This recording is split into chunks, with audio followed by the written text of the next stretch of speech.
You may think you know everything there is to know about Nintendo, but you probably don't. Okay, sure, it's definitely impressive that you can name each of the Koopalings, have a shiny Mewtwo in your completed Pokedex, and can finish the Ocarina of Time's water temple without swearing. Man, you're good. But that doesn't mean you know everything. Some of the more popular and well-known Nintendo facts are actually false, no matter how many times you've heard them or wish they were true. Before we begin, hit that subscribe button to stay up to date with all our content and ring that bell to become part of our notification squad so you never miss a video. Without further ado, here are 10 lies you were told about Nintendo. Mario's original name was Jumpman. When Mario made his big debut in Donkey Kong, he wasn't called Mario. Supposedly, the Nintendo mascot was originally called Jumpman, probably because he jumps and is a man. While that is all true, Jumpman was certainly not Mario's original name. According to none other than Shigeru Miyamoto, the man behind many of Nintendo's characters, including Mario, he planned on calling Jumpman Mr. Video. He wanted to use Mr. Video in every single game. It seems like Miyamoto was inspired by Alfred Hitchcock, who made brief cameos in every single one of his movies, and manga artists like Osamu Tezuka and Fujio Akasuka, who had reoccurring characters appear in completely different series. Miyamoto thought Mr. Video could fill a similar role. Luckily for all of us, he changed his mind fast on the name. Mr. Video wouldn't be the last time Miyamoto would give a character a boring or strange moniker. Mario's first love interest, Pauline, was originally just called Lady. Maybe you name your dog Lady, but definitely not a human. Mario's last name is also Mario, and even Link, the protagonist of The Legend of Zelda's full name, is Link Link. Yeah, Miyamoto might be an amazing game developer, but he completely sucks at naming characters. Donkey Kong is a mistranslation of Monkey Kong. Okay, so Donkey Kong is a really odd name, especially for a character who's an ape, not a pack animal. There's nothing donkey about Donkey Kong, except maybe his IQ, but we're not here to take shots at the lovable character. We're here just to make fun of his name, and it's one hell of a strange name. In fact, his name is so strange, many fans assumed donkey was supposed to read monkey, and the current spelling is nothing more than a translation error. Typo! Well, it turns out that was wishful thinking because it's not a translation error. According to the great Miyamoto, he found out donkey could also mean goofy, and he liked the ring to it. We hope you all know Kong comes from King Kong at least. Either way, the name definitely sounds better as DK, Donkey Kong, than GM, Goofy Monkey. Of course, to native English speakers, the name still doesn't make any sense, but Miyamoto knows it. Nintendo of America even pushed back on the name, which is pretty much gibberish because nobody who speaks English as their first language thinks that donkey means goofy. But Miyamoto rejected the name change in its entirety. At least he didn't call him Donkey Donkey, so it's a slight improvement to Miyamoto's naming skills.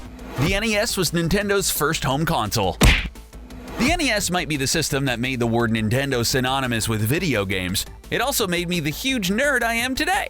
But it wasn't Nintendo's first attempt at a home console. Starting in 1977, Nintendo released a handful of home consoles solely in Japan under the Color TV game banner, which brought some of Nintendo's biggest arcade games into players' living rooms. The reason you've probably never heard of the Color TV game system is because it was released only in Japan and mostly because it sucked. The plug-and-play console came out before Donkey Kong, Nintendo's first big hit, and most of the titles on the system were just knockoffs of other, more successful games. The first two systems, Color TV Game 6 and Color TV Game 15, tried to one-up the competition with games like hockey and volleyball, but they were just slightly different variations of Pong. Color TV Game Block Breaker contained a single-player breakout clone, while the last entry, simply called Computer TV Game, could only play one game, a computer version of the board game Othello, named Computer Othello. Is this video just filled with bad names or what? The games were not very exciting to say the least. Still, the Color TV game line wasn't a complete bust. Overall, the console sold around 3 million copies, and the Color TV game Block Breaker was the first Nintendo product ever made by Miyamoto,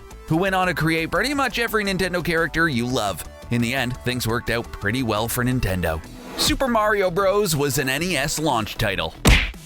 Super Mario Bros. Might be the NES's flagship title, as it even came with most of the consoles. But unlike Super Mario World for the Super Nintendo or Super Mario 64 for the N64, Super Mario Bros. Wasn't actually a launch title, at least not as far as we can tell. In Japan, it's pretty clear the Famicom, the Japanese name for the NES, came out on July 15, 1983, while production on Super Mario Bros. Didn't begin until early 1985. Boom! Case closed, right?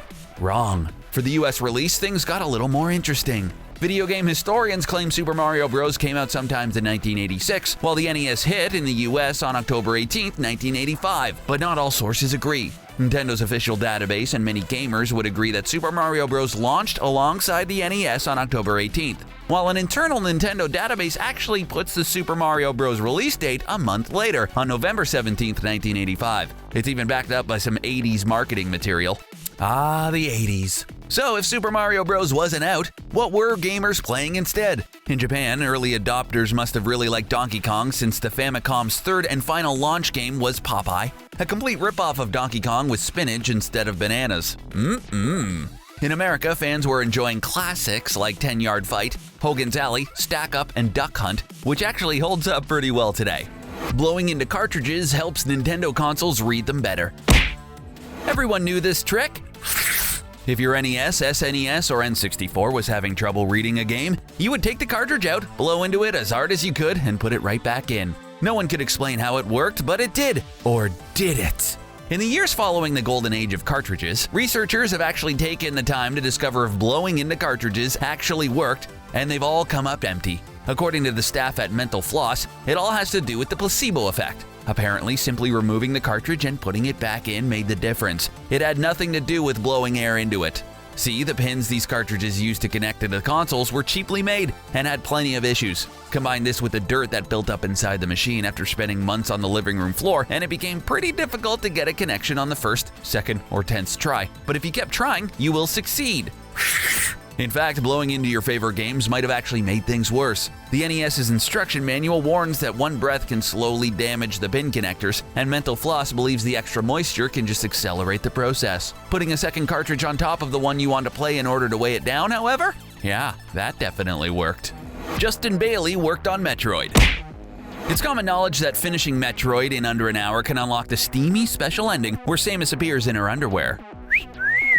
It's an odd reward for completing the game in such a short time, but it's definitely there. If that wasn't hilarious enough, you could input the name Justin Bailey at the game's password screen and strip Samus down to her swimsuit like Zero Suit. It's pretty much the sexiest outfit they could fit into a 26 by 48 pixels. Most gamers believe Justin Bailey was a programmer who worked on Metroid, but that's easily debunked by the credits when neither a Justin or a Bailey appears. Others claim Bailey is an English or Australian name for a bathing suit, making Justin a Bailey makes sense, but no such term exists. According to George Sinfield, a former writer for Nintendo Power, it's completely coincidental that the password resembles a real-life name. It makes a bit of sense because the game doesn't use pre-programmed passwords. Another password composed solely of zeros and twos can also allow you to play in Samus' Zero Suit, so it's probably just a coincidence. The thing is, if the password was purely coincidental, how did anyone find it? Sinfield believes someone called Justin Bailey just input his own name and, lo and behold, was able to play as Zero Suit Samus. Now there's a surprise for you.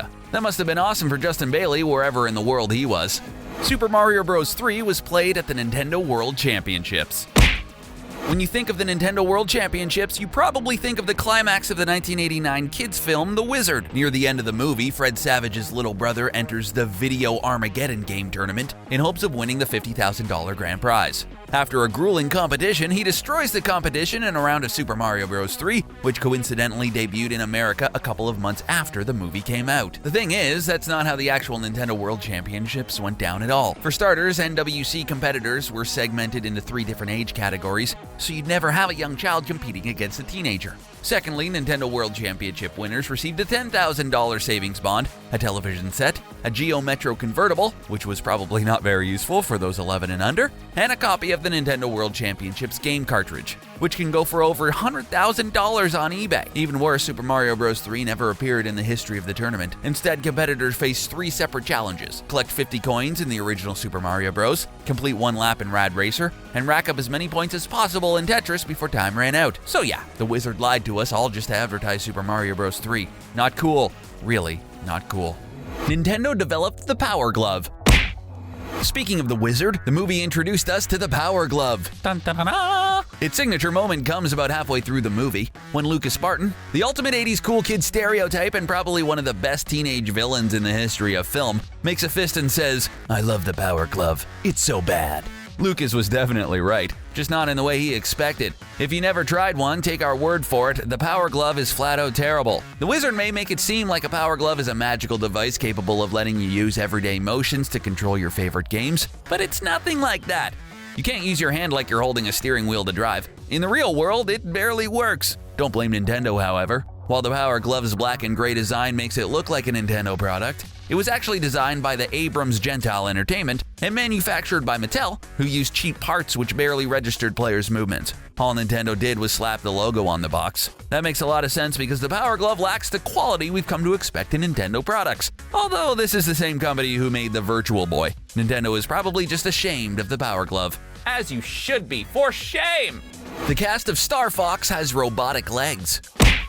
Nintendo fans love conspiracy theories, and Star Fox is no different. If you look closely at Star Fox's cast of furry characters, especially as depicted by the puppets used in Star Fox's promotional materials and in Nintendo Power's spin-off comic, you might notice it looks like the characters have robotic legs, which start around their knees. This has led Star Fox fans all around the world to believe the Star Fox crew had their lower legs hacked off and replaced with prosthetics. It's not because they lost their legs in a fight or anything. These gamers believe the crew willingly chopped off their own legs to help them endure the G-forces suffered during high-speed flight. In fact, the story has become so popular, it's pretty much accepted as truth among the Star Fox community. Well, Dylan Cuthbert, the co-creator of Star Fox, says it's all made up. He actually laughed after being asked the question, much to the chagrin of hardcore fans. Cuthbert says they're just boots, and while he was thrilled to see how imaginative the community was, he also thought it was a bit ridiculous. Shigeru Miyamoto also agrees with Cuthbert, claiming it sounds insanely painful for anyone to willingly lose their legs, so we can finally throw all this sci-fi nonsense in the garbage. Besides, if they were going to remove any part of the Star Fox team's body, they would have started with Slippy's vocal cords. Yoshi is male and Birdo is female. When it comes to Nintendo and the genders of some of their animal characters, things can get a little confusing. Case in point, Yoshi and Birdo. In English, Mario's dinosaur pal is typically referred to as masculine pronouns, but he also lays eggs, which is not something males typically do. This could partially be explained by how, as proved in Yoshi's Island Super Mario World 2, Yoshi is a species, not an individual. In Paper Mario: The Thousand-Year Door, one Yoshi talks about his wife, while a pair of Yoshis, where one is clearly male and the other is clearly female, appear on Yoshi's Tropical Island board in the very first Mario Party. If Yoshis can be both male and female, how can males lay eggs? Well, according to the Japanese version of Super Smash Bros. Melee, Yoshis reproduce asexually, so either gender can lay eggs. But what about Birdo? Just a quick look at character and you would be 100% certain she's female. The pink color, the bow, and the long eyelashes. Come on! But in the manual for Super Mario Bros. 2, it says Birdo thinks he's a girl and spits eggs from his mouth. So, Birdo's a boy? What? Well, in the Japan-exclusive game Captain Rainbow, Birdo is arrested for using the woman's bathroom, and you must find a way to prove she's a woman. This leads players to find something vibrating in her bedroom. So she's a girl after all? Oh, this is so confusing. Miyamoto, please help us! Finally, we've helped you get rid of all those false Nintendo facts that you've had in your head for decades. You're welcome! Did you agree with this list? Are there any Nintendo lies you've been told that we may have missed? Let us know in the comments section below. Also, if you haven't already, hit that subscribe button to keep up to date with all our videos. Thanks for watching. It's me, Mario!